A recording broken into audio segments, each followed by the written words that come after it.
This is just some more life skills training that you're going to have to commit to learning, or you're going to keep making these mistakes. I nodded as I got the expensive wisdom, and it hurt. Hey, this is MichelleSpiva, and I want to welcome you to today's podcast of Wisdom Smack. Mwah! So join me, your practical priestess of wisdom, as we get into to share or to shield. That is the question. I'll see you on the flip.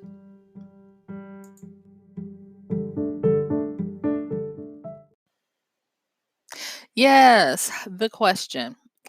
I actually had paid to get a consult with someone about some things that I was trying to do in my business. And when she said what she said, it hurt. But it was a very valuable lesson that I had to come to grips with. And that it revolved around self sabotage of what you share and what you shield. And after that, I started getting interested in learning about the concept of need to know, privacy, and boundaries. Not from a therapeutic standpoint of, protect your boundaries, but from a standpoint of how we go about our daily life, whether it be in business or interpersonal relationships or interactions. And I started learning some things. And that was this because the consultant that I went to, they weren't talking. They didn't say things in the way I'm about to say them today. But what they said made sense, and it was that I was going to have to figure out what I was okay with sharing, who needed to know it, and when to share it and when not to. And so today, I want to talk to you about this very important life skill, whether you own a business, whether you work for someone, whether you're in a relationship or whatever. And that is when to share or shield. That is the question. Now, for some of you, the first thing that might have come up to you is another issue that other people have had to grapple with this, and that is things like infidelity or character flaws or character missteps. That's another one. Um, as I even think about it, I there is a question that a lot of people have, and it's like this: if, for instance, you're out and about and you see a friend's significant other obviously out with someone canoodling, kissing, or doing something that shows that they are quote unquote cheating on their significant other, do you go back and tell the friend? It's these kinds of questions that I want to try to put this concept and this question to of when to share and when to shield before you. Because like I said, when I had to learn and I had to pay for it because we were doing kind of like a postmortem of what went wrong and how I could have done better. Uh, she looked at it and she was like, well, you let this person know too much. And that's why they were able to do X, Y, and Z before you were able to get this launched and all of that. And she got me dead to rights. I was wrong, and I had to learn that. But also, I started equating it with those times that I would get asked the interpersonal questions from people seeking counsel about, how to deal with situations in their life that maybe they didn't ask for, maybe, they didn't want to know about with regards to when to share and when to shield. Okay, so let's just get into it and unpack the meat of what it is that we need to consider. Okay, so the first thing is I'm just going to say it. Not all information is made to be shared with all people, and not all information is made to be kept from all people. But which information that is going to come down to you. Now, I have gotten asked something by a friend that I thought was a really good question, and I'm going to be doing a full podcast on it. But right now, it's in its gestation stage so that wisdom can have her perfect work on it. And that question is how to know wisdom's voice. And I will go on and say it. When dealing with when to shield and to share, you're going to have to employ some wisdom. And that wisdom will probably be high wisdom, meaning that it is wisdom that contains or operates in the power of what we call the three O's. And I'll break those down in a minute because I don't want to be throwing so much at you so fast, but just give me a moment to deal with this piece by piece so it makes some sense and you'll be able to go and use it. Okay. So, with this information, first and foremost, I would say that when you're dealing with knowing something, deal with first and foremost how you feel about what you know. One of the biggest got yous I'll say to people is, have you checked in with your own emotions? Have you digested and slept on it, even of how you feel about what you know? Now, for me, when I get a wisdom smack, or when I know something or learn something, I want to share it with the world. Oh, I'm chatty Cathy. And over the years, I have had to learn that you can't tell it all. You can't tell everything you know. You have to let it marinate and sit there, and you have to allow it to have its perfect work. What I like to say with regards to these wisdom smacks that I have here is that I allow my creations to teach me, and my creations are just the constructs of how the wisdom comes to me. Um, and like I said, I allow it to teach me because they teach me and let me know when they're ready to be shared and how. There are a lot of times I'll have notes, and you guys, if you ever see my notes for what I share with you guys and stuff, a lot of times it won't make sense of why I can't share something that seems so benign. But then after the fact, and if I get the a leave or the okay to share it, it makes sense. And it might be because another wisdom had to be revealed so that I could temper it the right way. And I'm going to just say this, with learning what to shield and what to share, it's important for you to do that in today's world where nothing is ever forgotten and nothing is ever given a pass. And I will tell you, coming to you daily and putting these things out into the great ether and the unknown of the cloud and the podcast, I take a risk every day of saying something that could possibly come back to do me harm in the future. And so that's another reason why I was like, it's finally time to share this whole concept of a life skill that's more valuable than you probably even know. And that is what to share and what to shield. And so because of that, it will cause you to have to deal with how do you interact with information? How do your processes work through the information that you get that is turned into wisdom? And so that's the first thing I want to say. So for instance, if you find something and you find that you need to marinate on it, which I encourage everybody, even if that's not your natural cause, I would tell everybody, when you receive something that's insightful, that's new, marinate on it. And the next thing is once you have allowed yourself to become aware of your emotions about the new information, whether it's good, bad, or indifferent or whatever, then the next thing is I want you to try to vet it as much as possible. One of the things that I have been thankful for in learning how to research information is that qualifying the level of trustworthiness of information is valuable. In today's world, we've become a truly salacious society where we lust for and are willing to give attention and coin to the gossipy, low level information, the hearsay, the rumor, the quote unquote projection, the sources say information, instead of holding out for and even demanding the highly vetted and confirmed, validated, and peer reviewed, if you will, information that takes more time.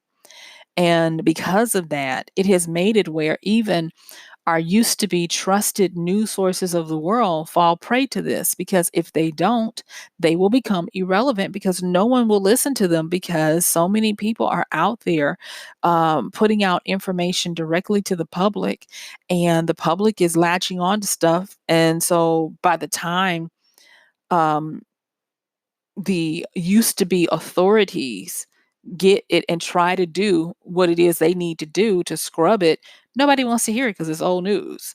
And so it's a tragedy in one hand, but in another, there is a lot of wisdom in still understanding this. If not for the news outlets, but for yourself. All right. So that's another thing. So after that, so I want to repeat that the first thing you need to do is, how do you emotionally connect or feel with it? And what do you want to do with it? If you want to share it and blurt it out to the world like I normally have to do, I'm going to tell you to take a pause. I'm going to tell you to sleep on it. I'm going to tell you to allow it to have its perfect work and how it wants to work through you. Because one thing about information and wisdom, when wisdom comes into your life, it is going to change your perception. It really is. It's just going to. Um, Going back to the question that my friend asked of how do you know when wisdom's voice is speaking? One of the things I had to admit was that for me, I can't speak for anybody else, but for me, wisdom requires some primary requirements before I am able to connect on that level. And those requirements kind of look like the list of, of the seven charities. And because I have to use belief, faith, hope, trust, and love.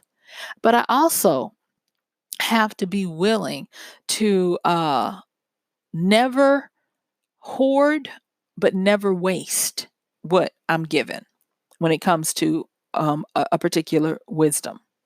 And so with that, I have learned that wisdom is a master weaver of different bits of knowledge and information. And when she is done with her weaving, it is like she is the ultimate alchemist, where she produces a new understanding, a new product. And let me just give you a quick down and dirty of what alchemy is, because a lot of people have it twisted. A lot of people think alchemy is just turning lead into gold. And what you're doing is using a product to define a concept. And what alchemy is alchemy takes the mundane and turns it into the magnificent. Alchemy is what causes someone to take paper, newspaper, and cardboard and some masking tape and turn it into a thing of art. You see, alchemy is always looking for lesser quality items to combine together to give you higher quality. And wisdom, when wisdom has her perfect way, when she's able to weave and bring in bits and baubles of knowledge and information that looks like they come from the far reaches of understanding to put them together, that's an alchemical process that has to have time, and it has to be fed by your belief, your faith, your hope, your trust, even love and imagination. I'll go on and say that. All right. So those are part of how I look at wisdom's voice. Like I said, I'm gonna devote a podcast to that, hopefully with time and everything. And when wisdom says I'm ready, I will be sharing that with you. But for right now, I want to get back on to how to know when to share, when to shield. And another thing, before I go any further, let me just say this. It's not just about when to share something. It's also when to take in something and when to allow yourself to have it and when to shield yourself from it.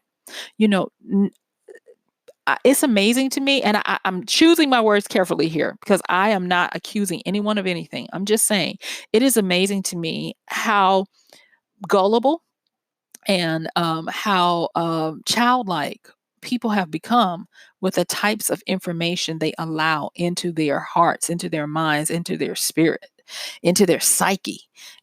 Because just because you develop the life skill of using wisdom on what to share and what to shield away, not everybody does. And so there are some things that you should not ever allow into your understanding. Not everything should be seen. You know how they put the graphic warnings up? Only look at this if you can handle it. I believe that that needs to be something that is not just implied but reminded for whenever someone is spouting out all manners of craziness. And the reason why I say that is because people don't understand how easy it is to become indoctrinated and radicalized and even cultized.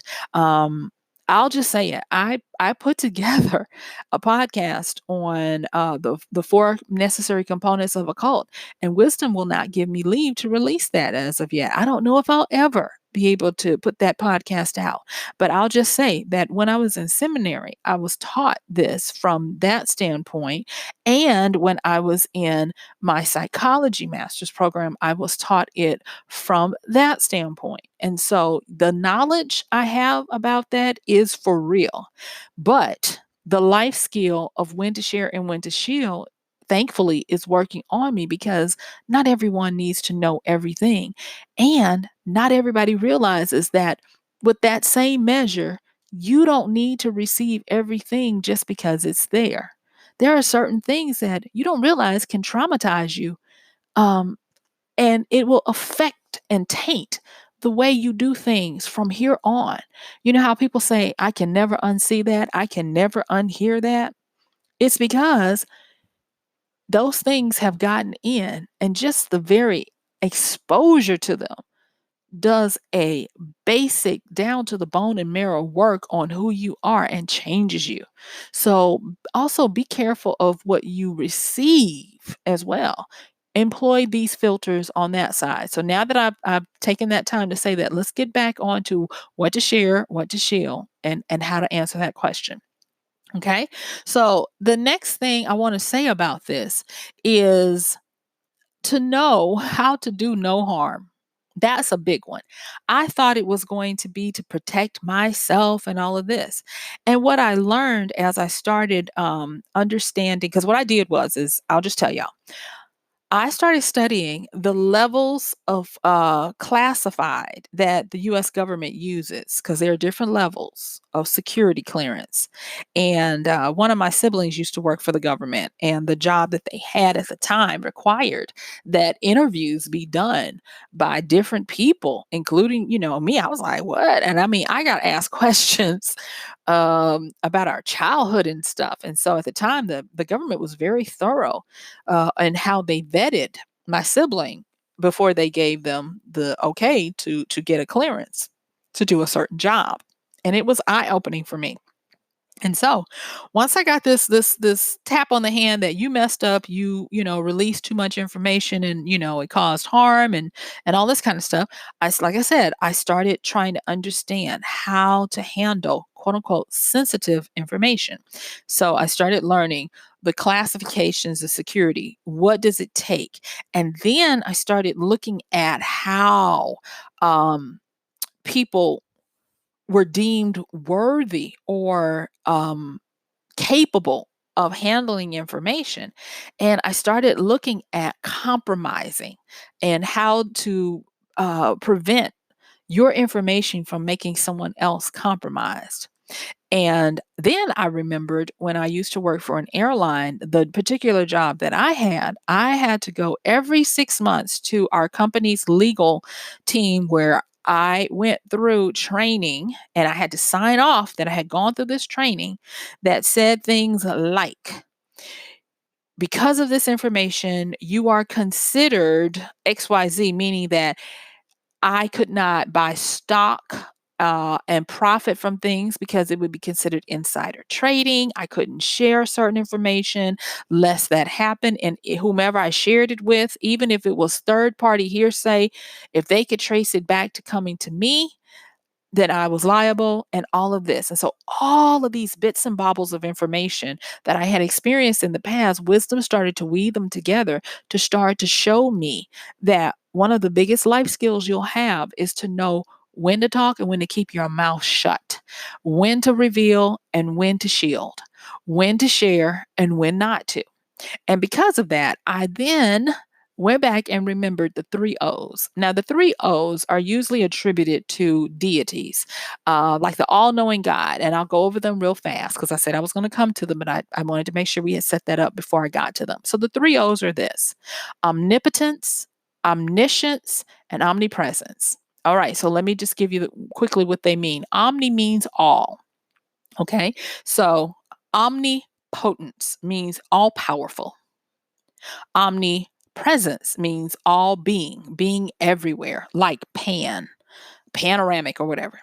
And then omniscience from niscience, or, ish, where we get science and all of that, means all knowing. And what I came up with when I started learning how to do this, and starting learning actually just the basics of how to, have self-management and containment over sensitive information, was that these were the precepts, the pillars that I would build all my concepts on. And that was that, because when it comes to your world, you're all powerful, all being, all knowing, or you should be. That means that because of that, you have to make it where this power does not consume and make others compromisable. Okay. And so that's what got me to start looking at the right to know versus the right to be blissfully ignorant. You know how that saying says ignorance is bliss? There is some realness behind that statement. There is a burden of knowledge. There is a burden of knowing. If you don't believe me, look at powerful people and see how fast they gray. Why is it that gray hair is a sign of wisdom? It is because the more you know, the more of an extraction of your vitality is required to maintain that knowledge in the proper way. And another thing I want to say about to share or to shield, when you share what should be shielded, then the power of wisdom is extracted from you.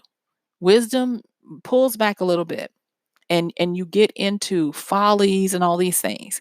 Have you ever seen a brilliant person who dips into the absurd? And I'm not going to talk about conspiracy theories and that, because conspiracy theories are for people who actually have a great perception, and who, if they decide to, they can make connections between various points and come up with something.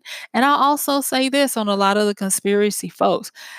Sometimes, depending on how powerful they are, they can actually make it where this stuff is self-prophesying, so don't stick your nose up at conspiracy. I'm just going to say that. All right. But the other thing is I want to get back to what we're saying is it's kind of up to you when you're dealing with information on the right to know. Is that a burden that you want to share with someone versus the right to be blissfully ignorant?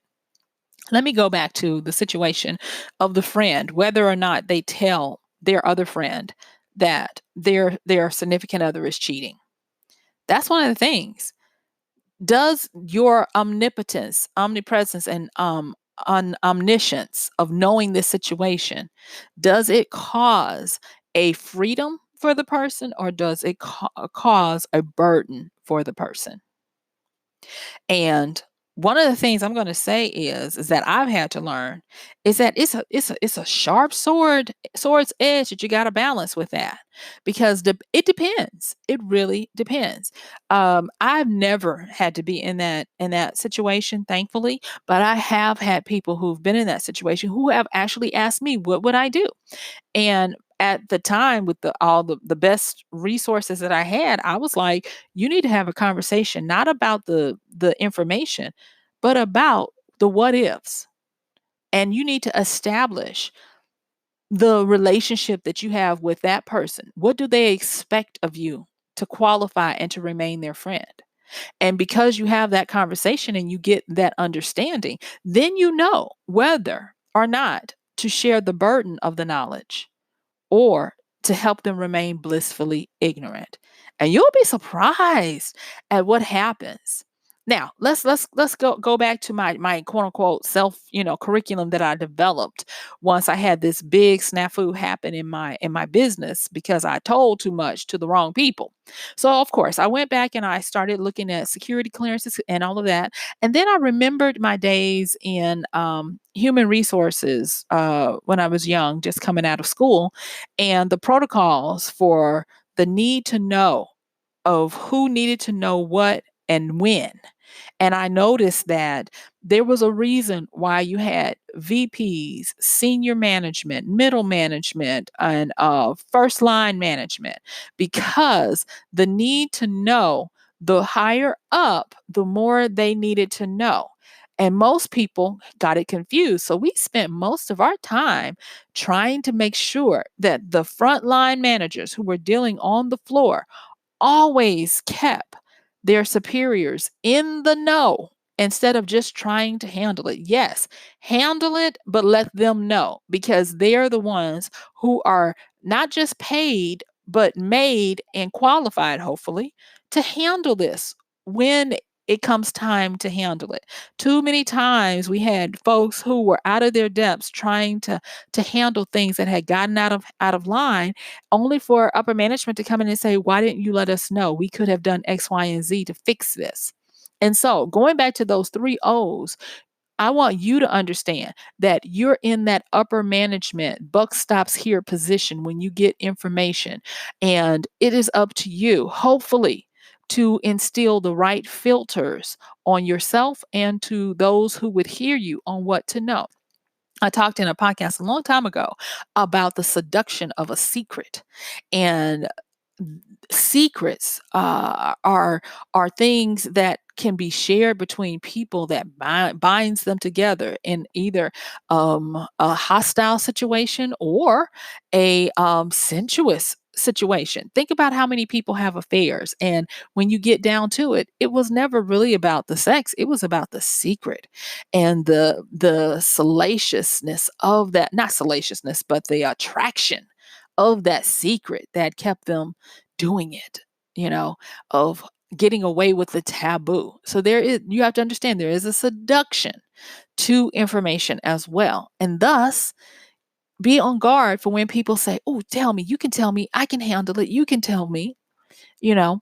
And what you have to always be doing is looking at that right to know versus the right to blissful ignorance. You have to look and see that your three O's are not causing someone else to become compromised. And when I talk about compromise, remember I talked about my insider knowledge when I was working at the airline, and also when I learned about the classifications for our government. I'm in the United States, learning that if certain people know certain things, then they become attractive to spies and to people who would come in and spoil the whole thing.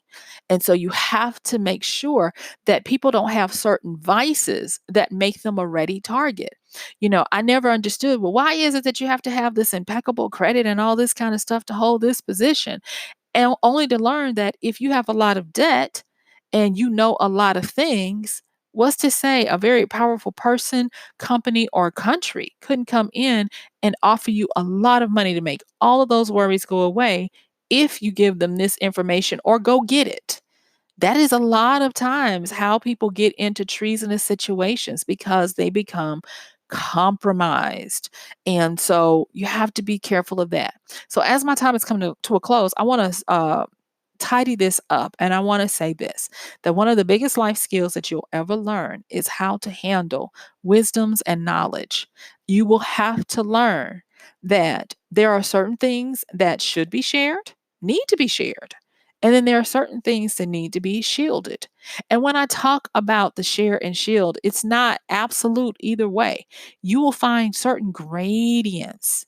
Like, for instance, there are certain things that governments know that they'll allow their citizens to know a certain shading of it, because to let them know something else would cause anarchy or trouble.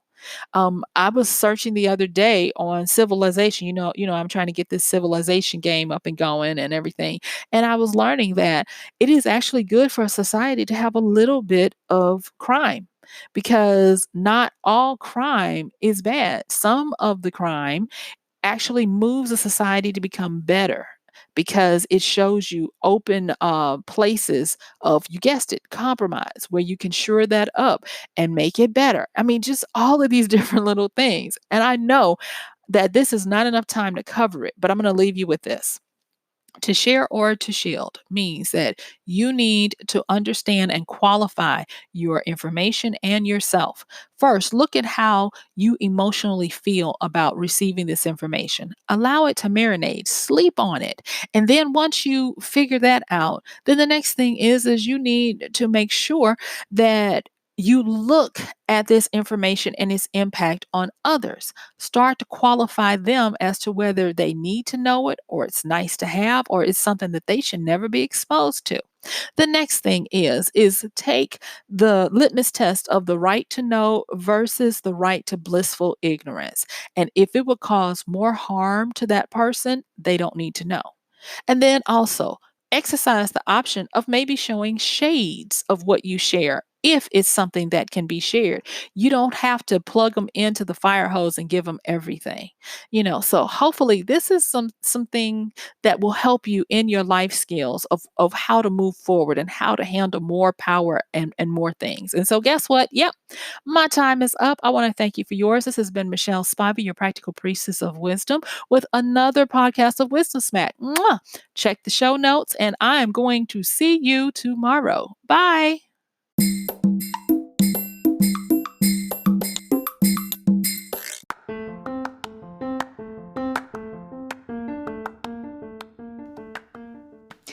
And that's going to do it for today's podcast of Wisdom Smack with Michelle Spiva. If you like this podcast, please help us get the word out. Like, comment, subscribe, and even share.